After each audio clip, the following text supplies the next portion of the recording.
Let's dive right into today's explainer. Imagine, if you will, a dark, graphic novel-style fable where extreme cosmic forces collide to completely expose the hidden, ugly flaws of humanity. We're going to break down this story through the lens of a Fichtean dialectic. Now, if you're familiar with Fichte, you know it's all about the intense clash between a thesis and an antithesis, which ultimately forces a brand new synthesis. But instead of some dry academic philosophy, our thesis and antithesis here are terrifying, godlike entities. So, we're looking at a classic story of moral consequence wrapped up in a beautifully grim, dark aesthetic. We actually begin in the quiet, empty space between worlds, hovering right over a wizard's forgotten sanctum. As the quote puts it, together they wove a tapestry of beautiful, terrifying disorder. And that really sets the stage for this grim tale of magical anomalies. These higher powers, they aren't benevolent guides looking out for us.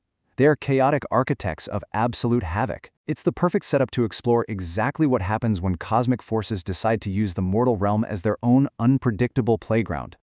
And this brilliantly illustrates our core conflict, the literal Fichtean thesis and antithesis. On one side, we have the spirit of negation. Think of this entity as a shadow of absolute stillness. Its entire motivation is to just whisper no to existence, desperately trying to reduce all form into a pristine, unblemished void. Then, on the complete flip side, we have its absolute opposite, the spirit of chaotic becoming. This one is a swirling vortex of iridescent mist, constantly shifting, bleeding new shapes, and just crying out for more from the universe. So you've got absolute stasis battling endless mutation for total dominance over this abandoned sanctum. The real crux of the story is how these spirits clash over the magical artifacts left behind in that room. Negation strikes first.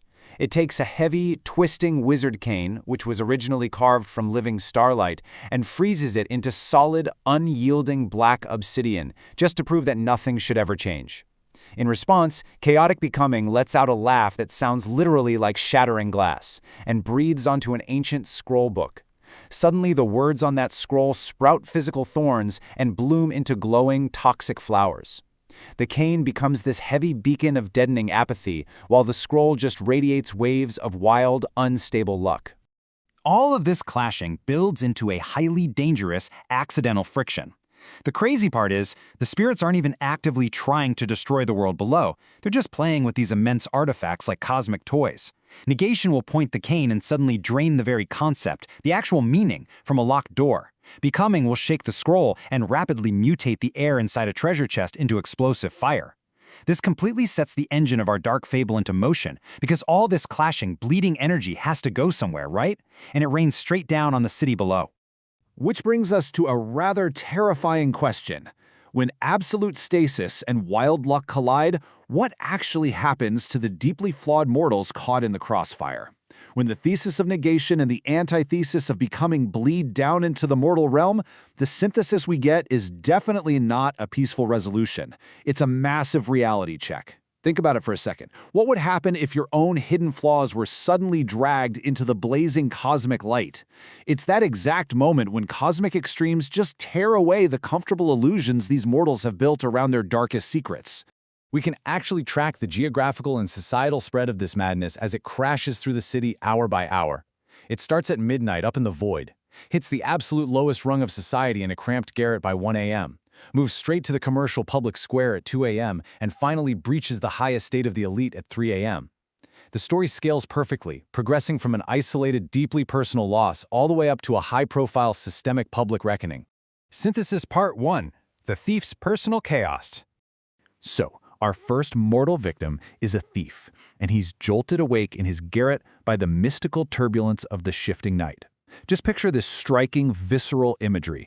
His iron lockpicks, the very tools of his illicit trade, suddenly start writhing and mutate into golden earthworms. His everyday reality is completely corrupted by the unstable luck radiating from that chaotic scroll. It's an immediate violation of his environment, where the abstract cosmic clash suddenly takes on a deeply personal physical form. Let's analyze his experience of this chaos a little deeper.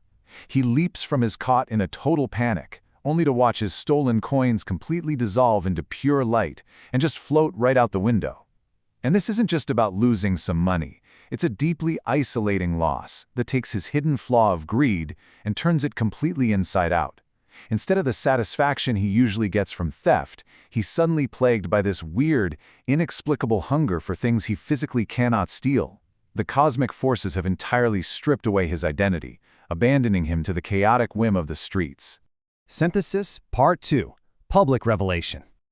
Now we journey down from that isolated garret into the busy commercial square, where a dishonest market man wakes up to a totally deafening roar. His rigged weighted scales, the literal instruments of his daily deceit, have suddenly grown massive wooden teeth and are aggressively snapping and biting at the air. His deceit is literally being weaponized against him. The physical world is violently rejecting his lies, all animated by that chaotic energy bleeding down from the sanctum. And this vividly illustrates the sheer terror of his situation. His falsified ledgers don't just sit there on the desk. They open up and actually begin reading themselves aloud in a booming voice, broadcasting every single one of his financial crimes to the empty alleys. It is the terrifying, totally uncontainable exposure of his sins. The shadows where he hid all his corruption, completely blasted away by this magical anomaly. Absolutely terrified of this exposure, he's forced to flee his shop out into the deck. But he can't escape his guilt, because his hands are now stained with a magical ink. And here is the truly brilliant part. The ink glows brighter the more he tries to lie about it. He is permanently marked by an undeniable visual manifestation of his dishonesty. He can never hide in the dark again. Synthesis Part 3. The Judge's Absolute Truth. Finally, the spreading madness breaches the very pinnacle of society, snapping the high judge awake in his grand estate. He has to watch as his pristine marble courtroom, the very seat of mortal law, splits wide open to reveal a terrifying chasm of mirrors. Right here, the judge is entirely stripped of his authoritative facade. He's forced to look at his own reflection from 1,000 different angles, proving once and for all that mortal authority, no matter how grand the marble is utterly powerless when confronted with raw, cosmic truth. The transformation of his gavel is incredibly symbolic. This iron gavel, which was once the ultimate symbol of his power and his judgment over everyone else, grows impossibly heavy. It turns into a leaden weight that demands he confess his own hidden corruptions before he can ever pass sentence again. The sheer weight of absolute truth is quite literally crushing his hypocrisy. He simply cannot judge others until he judges himself. Let's tie this all together and look at the whole architecture of consequence we've just witnessed. Notice how perfectly tailored these magical punishments are to their specific flaws. The thief's deep greed meets dissolving wealth and an unfillable hunger. The market man's deceit meets shouting ledgers and glowing ink that exposes his lies. And the judge's systemic corruption is completely paralyzed by endless mirrors and the heavy weight of absolute truth. Random cosmic havoc actually, accidentally, created perfectly personalized justice. Our fable concludes with this striking cinematic image. The three mortals, the thief, the market man, and the judge, are all forced from their beds by their respective tortures. They stumble into the open air, joining together in the empty streets. The thesis and antithesis, the spirits of negation and becoming, just look down upon their synthesis. It's a beautifully grim equalization of the wicked, proving without a doubt that in the face of absolute cosmic power, mortal societal hierarchy means absolutely nothing. As we wrap up today's explainer, we're left with a pretty massive final question.